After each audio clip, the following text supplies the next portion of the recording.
نحمده ونستعينه ونستغفره ونؤمن به ونتوكل عليه ونعوذ بالله من شرور أنفسنا ومن سيئات أعمالنا من يهد الله فلا مضل له ومن يضلله فلا هادي له ونشهد أن لا إله إلا الله وحده لا شريك له وأشهد أن محمدا عبده ورسوله الذي أرسله بالحق بشيرا ونذيرا وداعيا إلى الله بإذنه وسراجا منيرا فقد قال الله تعالى في كلامه المجيد وفرقانه الحميد أعوذ بالله من الشيطان الرجيم بسم الله الرحمن الرحيم إنما الصدقات للفقراء والمساكين والعاملين عليها والمؤلفة قلوبهم وفي الرقاب والغارمين وفي سبيل الله وابن السبيل فريضة من الله والله عليم حكيم وقال تعالى والذين يكنزون الذهب والفضة ولا ينفقونها في سبيل الله فبشرهم بعذاب أليم صدقت يا رب العالمين. وعن أبي هريرة رضي الله تعالى عنه قال قال رسول الله صلى الله عليه وسلم قال الله تعالى أنفق يا ابن آدم أنفق عليك.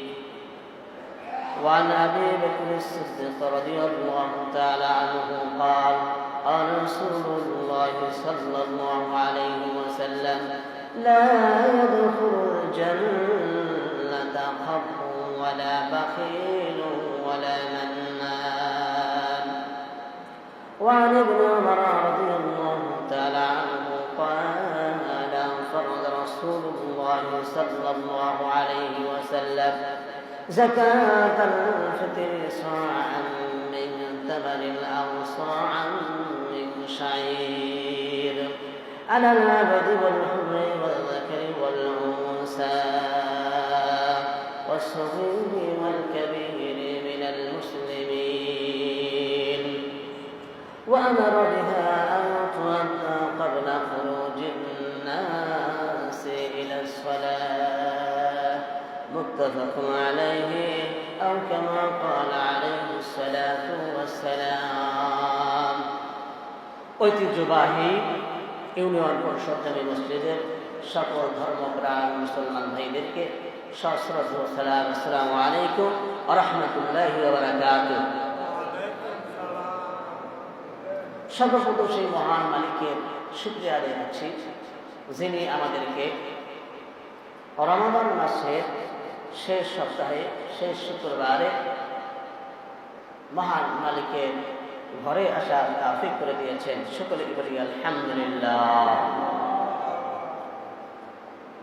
এরপরে যখন সারা জাহান অধীর হয়ে ত্রাণকর্তার অপেক্ষায় কাতর নয়নে তাকিয়েছিল, সে সময় সাম্যবাদী স্বাধীন চেতা অসামান্য বীরত্বের অধিকারীকে মহান মালিক প্রেরণ করলেন। তিনি হচ্ছেন রাসূল করিম সাল্লাল্লাহু আলাইহি ওয়াসাল্লাম। তার উপরে দরুদ পাঠ করে সকলে বলি সাল্লাল্লাহু আলাইহি ওয়াসাল্লাম। অত্যন্ত গুরুত্বপূর্ণ একটি আয়াত আমি তেলাওয়াত করেছি। আল্লাহ রাব্বুল আলামিন এই আয়াতে 8 শ্রেণীর লোকদেরকে যাকাত দেওয়ার কথা বলেছেন। কয় শ্রেণী? 8 শ্রেণী। যে আয়াতখানা আমি তেলাওয়াত করেছি সূরাতুত তাওবার 60 নম্বর আয়াত পারা নাম্বার 10, পৃষ্ঠা নাম্বার হচ্ছে 15। আল্লাহ তাআলা 8 শ্রেণীর লোকদেরকে যাকাতের টাকা প্রদান করার জন্য নির্দেশ দিয়েছে। এই 8 শ্রেণীর লোকদেরকে যাকাতের টাকা প্রদান করতে হবে। কারা যাকাত দেবে?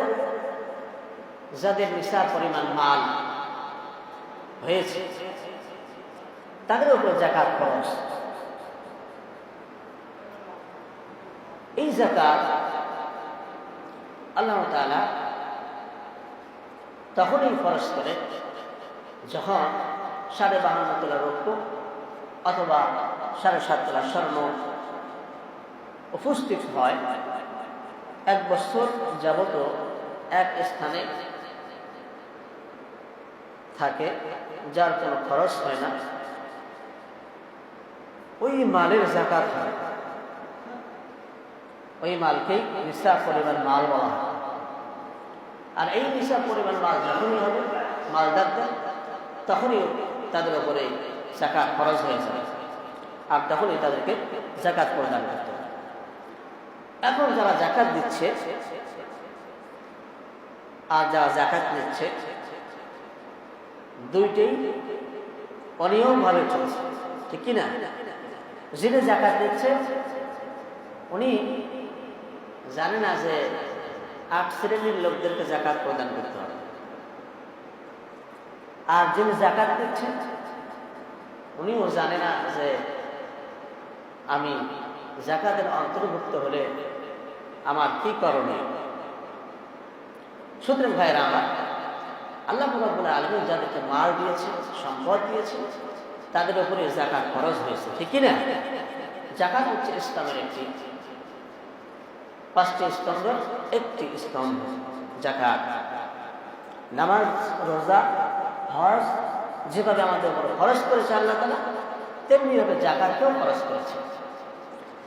আল্লাহ রাব্বুল আলামিন বলেন, ইন্নামাস সাদাকাতু লিল ফুকারাই ওয়াল মাসাকিন, নিশ্চয়ই সর্বপ্রথম যাকে যাকাত দিতে হবে সে হবে অভাবগ্রস্ত, গরিব মানুষ হওয়া লাগবে। আর এই গরিবদেরকে আল্লাহ রাব্বুল আলামিন যাকাত প্রদান করার কথা বলেছেন। 1 নম্বরে হচ্ছে ফকির ব্যক্তিকে যাকাত প্রদান করার কথা বলা হয়েছে। ফকির হচ্ছে কারা? ফকির হচ্ছে যাদের শুধুমাত্র থাকার জায়গা আছে, প্রতিদিন খেতে পারে কিন্তু অনেক কষ্ট করে খায়, মানুষের দ্বারে দ্বারে বারে বারে গিয়ে মানুষের কাছে হাত পাতা ছাড়া তার খাবারের কোনো ব্যবস্থা হয় না। সুতরাং ভাইয়েরা আমার, এই ধরনের ব্যক্তিদেরকেই ফকির বলা হয়েছে। আর এদেরকে যাকাতের টাকা প্রদান করতে হবে। ইবনে ওমর রাদিয়াল্লাহু তাআলা আনহু থেকে বর্ণিত, তিনি বলেন, রাসূল করিম সাল্লাল্লাহু আলাইহি ওয়াসাল্লাম বলেছেন, সাদাকা ধনী ও সবল ব্যক্তিদের জন্য হালাল নয়। যারা সবল ব্যক্তি তাদের জন্য এই যাকাতের টাকা কি নয়? হালাল নয়। 2 নম্বরে হচ্ছে যারা মিসকিন রয়েছে সমাজের মধ্যে, এই মিসকিনদেরকে যাকাতের টাকা প্রদান করতে হবে।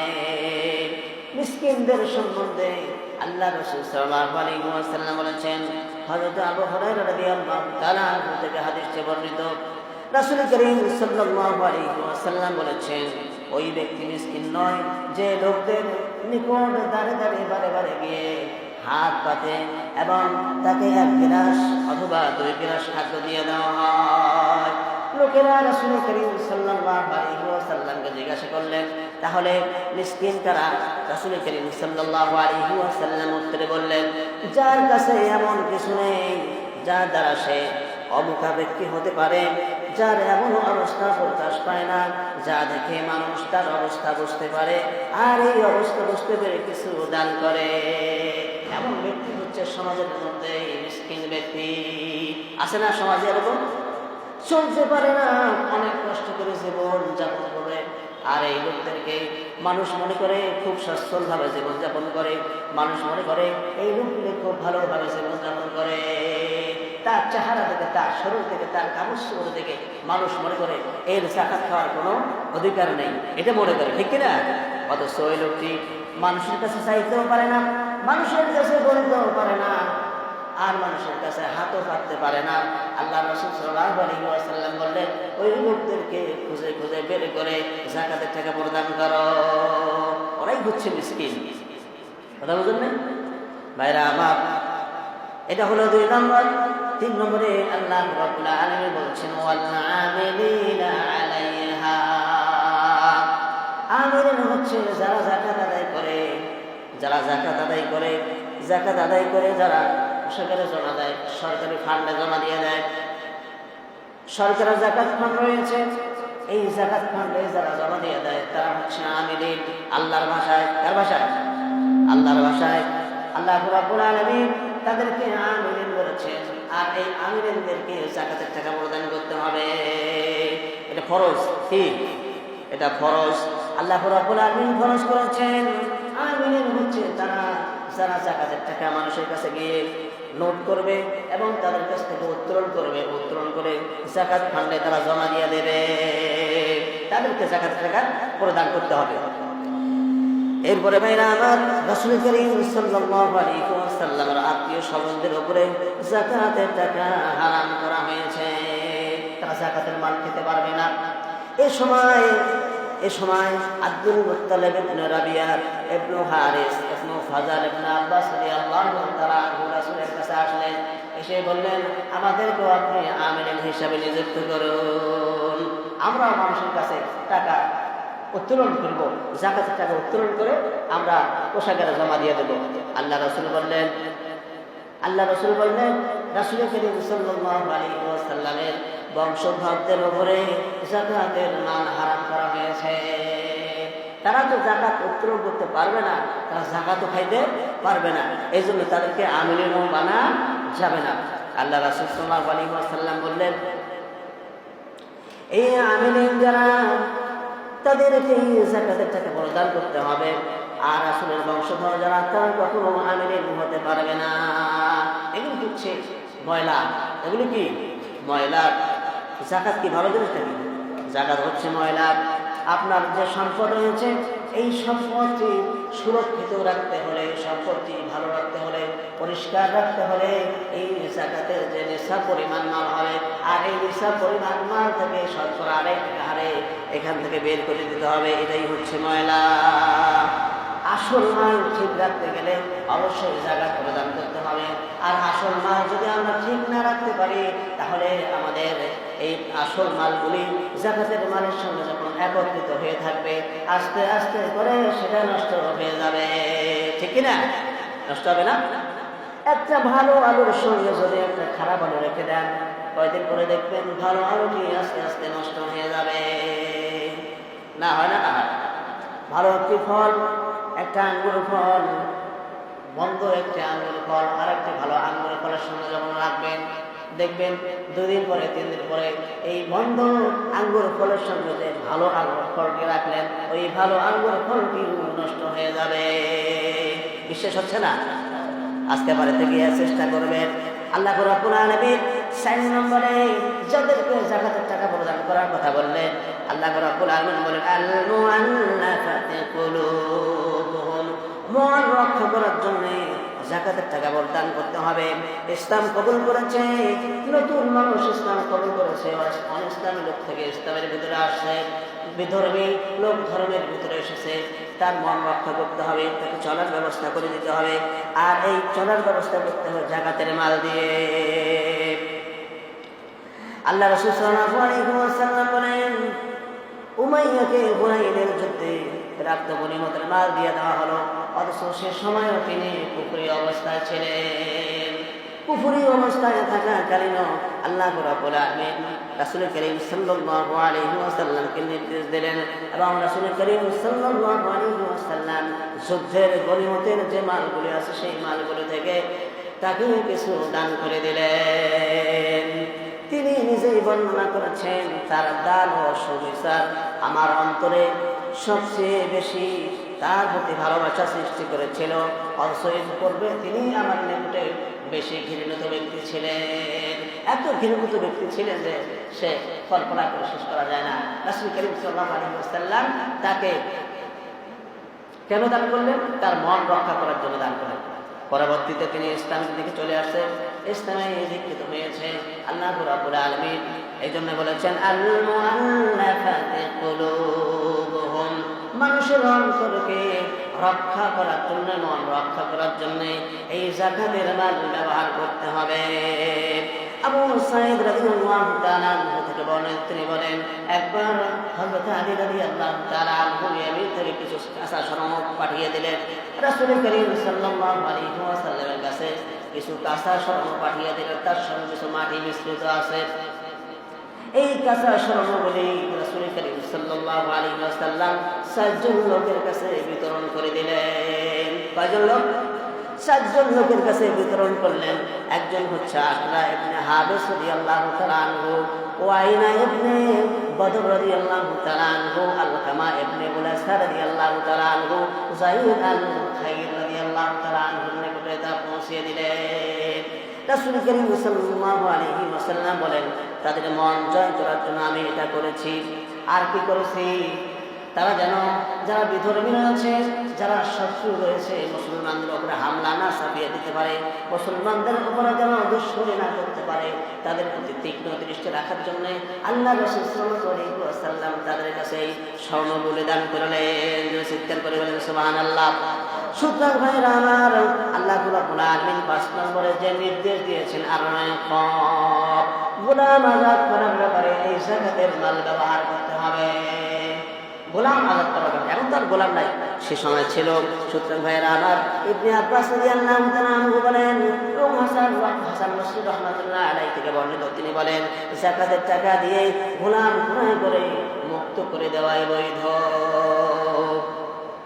বারা ইবনে আযিব রাদিয়াল্লাহু তাআলা আনহু থেকে বর্ণিত, তিনি বলেন একটি লোক রাসূল করিম সাল্লাল্লাহু আলাইহি ওয়াসাল্লামের কাছে আসলেন। আসার পরে বললেন, হুজুর আমাকে এমন কিছু আমল বাতলিয়ে দিন যে আমল করলে আমি জান্নাতের নিকটবর্তী হয়ে যাব এবং আমি জান্নাতে চলে যাব। আল্লাহ রাসূল সাল্লাল্লাহু আলাইহি ওয়াসাল্লাম বললেন, তুমি নাসমা আযাদ করো এবং গরদান মুক্ত করো। ওই লোকটি শোনার পরে বলল, হুজুর নাসমা আর গরদান মুক্ত করা একই তো অর্থ? আল্লাহ রাসূল বললেন, না, নাসমা হচ্ছে আজাদ করা অর্থে ব্যবহার হয়, আর তুমি একই গোলাম আজাদ করে দেবে, এটা হচ্ছে নাসমা। আর গরদান মুক্তের অর্থ হচ্ছে তুমি যে এই গোলাম আজাদ করবে এর টাকা তুমি নিজেই পরিশোধ করে দেবে, অন্য কাউকে অংশীদার গ্রহণ করবে না, অন্য কারোর কাছ থেকে টাকা নেবে না, তুমি নিজে টাকা উপার্জন করবে এবং সেই টাকা দিয়ে তুমি গোলাম আজাদ করে দেবে, সাথে কাউকে নেবে না। আল্লাহ রাসূল সাল্লাল্লাহু আলাইহি ওয়াসাল্লামের কথা হলো এই লোকটি জান্নাতে যাওয়ার আশা করেছে এবং এমন একটি আমলের কথা বলেছে। আল্লাহ রাসূল সাল্লাল্লাহু আলাইহি ওয়াসাল্লাম সেই সময় যা প্রচলিত ছিল সেই আমলেই তাকে বাতলিয়ে দিয়েছে, ঠিক কিনা? নিশ্চয়ই সেই লোকটি ধনবান ছিল, ঠিক না? ধনবান না থাকলে, টাকা পয়সা না থাকলে আল্লাহ রাসূল এমন নির্দেশ দিতেন না। ভাইরা আমার, 6 নম্বরে যাকাতের টাকা দিতে হবে আল-গরিমিন, ঋণ পরিশোধের জন্য যাকাতের টাকা দান করতে হবে। সমাজের মধ্যে এমন কিছু লোক আছে যারা ঋণ পরিশোধ করতে পারে না, গরিব মানুষ, নামাজ কালাম করে, আল্লাহ বিল্লাহ করে, মসজিদের সঙ্গে সম্পর্ক, এই লোকগুলি বিভিন্ন স্থানে ঋণ করে ফেলছে, টাকা পরিশোধ করতে পারছে না। এমন লোক আছে না সমাজে? ঋণ পরিশোধ করার ব্যাপারে যাকাতের টাকা প্রদান করার কথা বলেছেন। কে বলেছে? আল্লাহ রাব্বুল আলামিন বলেছেন ঋণ পরিশোধের ব্যাপারে তোমরা কি করবা? এই যাকাতের টাকা ব্যবহার করবা।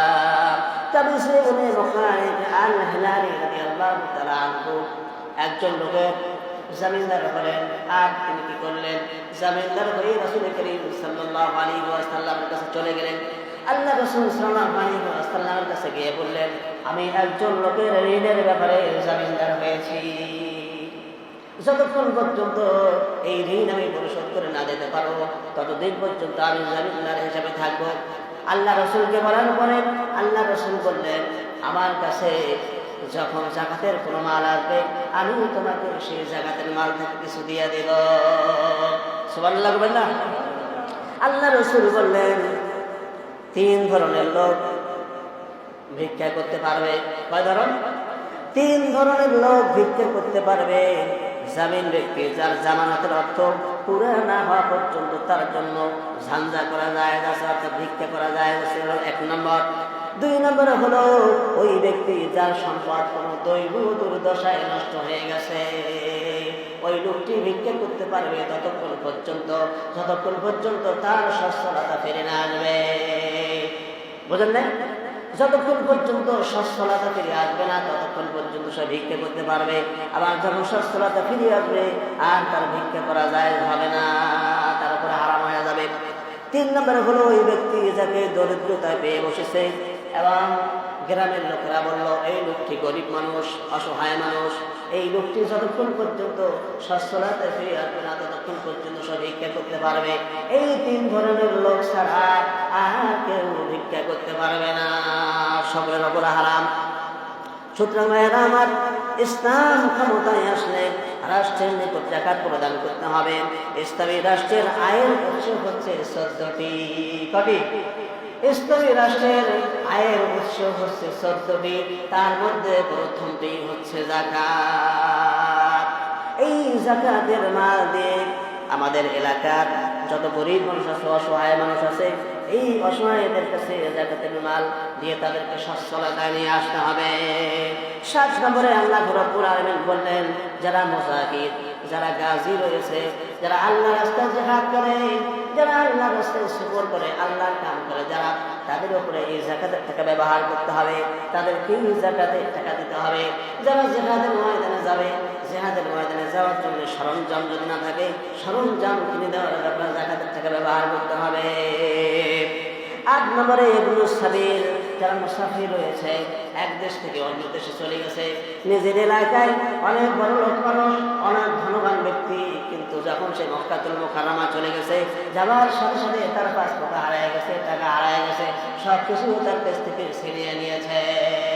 এখন ওখানে যদি বলে যে আমি আমার এলাকায় এই অনেক বড় ব্যবসায়ীরা 100 বিঘা সম্পত্তি আছে আমার, এ কথা যদি বলা যায়, শুনবে কেউ? কেউ শুনবে না। সুতরাং ভাইরা আমার, সব কিছু তারা হারিয়ে গেছে, এখন আল্লাহ ছাড়া তার কোনো উপায় নাই। এই লোকটিকে যাকাতের টাকা দিতে হবে, আর এমন ভাবে দিতে হবে যাতে করে মক্কাতুল মুকাররমা থেকে ঢাকা আসতে পারে, ঢাকা থেকে তার বাড়ির গন্তব্যস্থান পর্যন্ত আসতে পারে। তেমনি ভাবে দেশের মধ্যে, এলাকার মধ্যে এমন কিছু লোক আছে যারা মুসাফির, সফর করতে চায়, আল্লাহর রাস্তায় যেতে চায়, আল্লাহর দ্বীনের কাজে চাইতে চায়, দিনের কাজ করার জন্য যেতে চায়, কিন্তু সে সফর করার মতো তার কাছে কোনো টাকা পয়সা নাই, ধন দৌলত নাই, ওই লোকটিকেও এই যাকাতের মাল দিয়ে দিতে হবে। যাকাত যে খালি ফকির মিসকিন খাবে তা না, শুধু ফকির মিসকিনের জন্য যাকাত, 8 শ্রেণীর লোকদের জন্য হচ্ছে যাকাত। আল্লাহ রাব্বুল আলামিন এই হুকুম আল্লাহর পক্ষ থেকে নির্ধারিত, আল্লাহ রাব্বুল আলামিন ফরজ করে দিয়েছেন। আর একবার জোরে চিৎকার করে বলেন সুবহানাল্লাহ।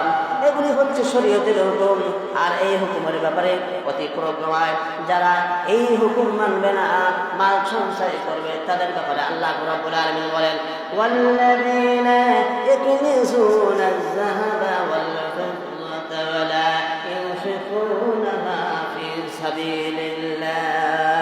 যারা সম্পদ পুঁজিভূত করে রাখবে, যারা স্বর্ণ পুঁজিভূত করে রাখবে, রূপ পুঁজিভূত করে রাখবে, আল্লাহর রাস্তায় খরচ করবে না, আল্লাহর জন্য ব্যয় করবে না, আল্লাহ রাব্বুল আলামিন বলেন, ওগো নবী, আপনি তাদেরকে যন্ত্রণাদায়ক শাস্তির সুসংবাদ দিয়ে দিন।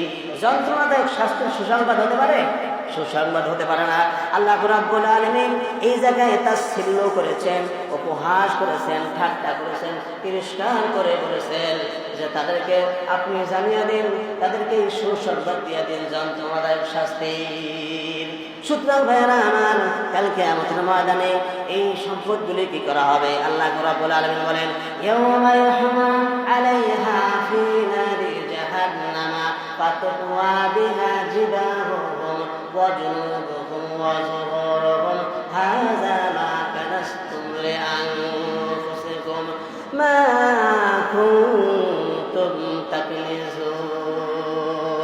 আল্লাহ রাব্বুল আলামিন বলেন, তাদের এই পুঁজিভূত সম্পদগুলো যে রয়েছে, সঞ্চয়কৃত যে সম্পদ রয়েছে, এই সম্পদগুলোকে একত্রিত করা হবে।